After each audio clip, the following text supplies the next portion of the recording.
Dear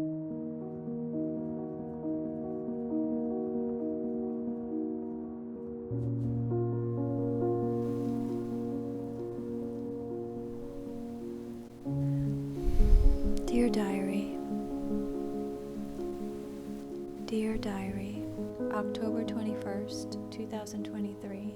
It was 4:45 and I was at Sotheby's. I went to see a series of photographs that were being auctioned off, but was surprised and happy to also find old Escher drawings and early Picasso sketches in some of the other rooms. I walked slowly through these quiet rooms. There is something about the past sitting in the present, the contrast of the modern surrounded by these legends. I walked first through the Escher, and always mesmerized by the genius of his designs. But when I stepped into the next room of this labyrinth, I was surrounded by early Picasso sketches and was soon hit by a wave of emotion. An ocean wave poured over me. The feeling was love. I was being attacked and consumed by love. Like love sprung off from the walls and clung to me and washed over me. Like it came at me from every corner of the maze. It was a sea creature clinging to my shoulders, my waist, hugging my back, laying against my heart. I kept looking at these drawings, trying to figure out why I was feeling this way. Picasso's earlier works are realistic. He came into his own style later. So these were his realistic portraits. There was nothing that I could see in the drawings that should evoke this intense love feeling in me, so I was a little confused.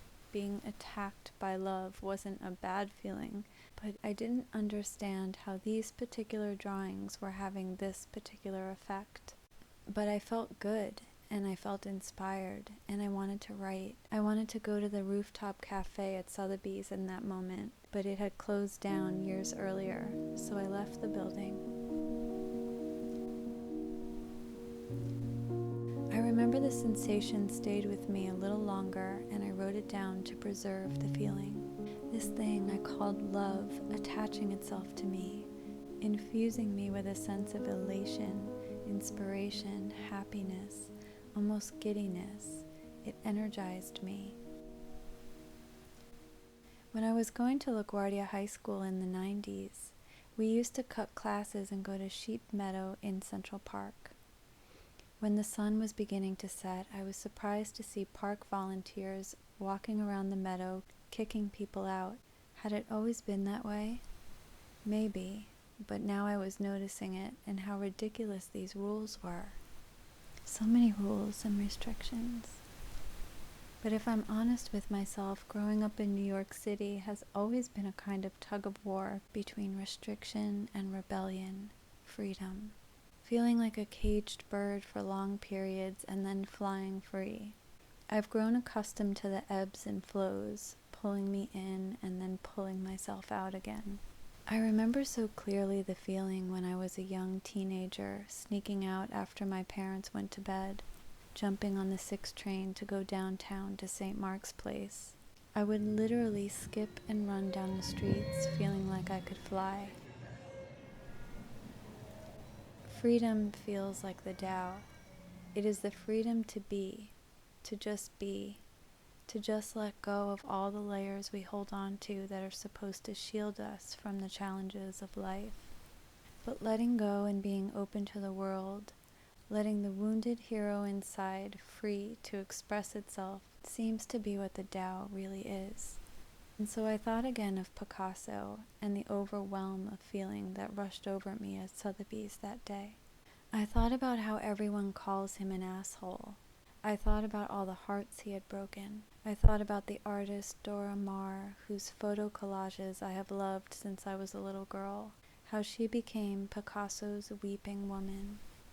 But I thought, Picasso is brave. He is authentic and vulnerable because he has the courage to step outside of the perimeters and release the wounded part of himself inside.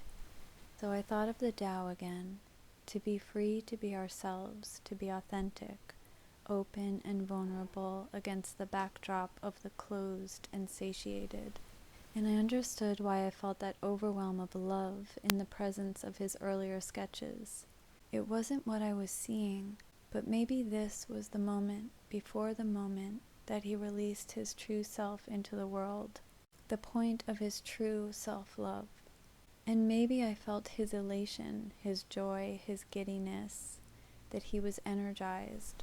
I started to think more about the Tao and love, and I began to write the Tao of love and fairy tales, which would be the next little time capsule film that I would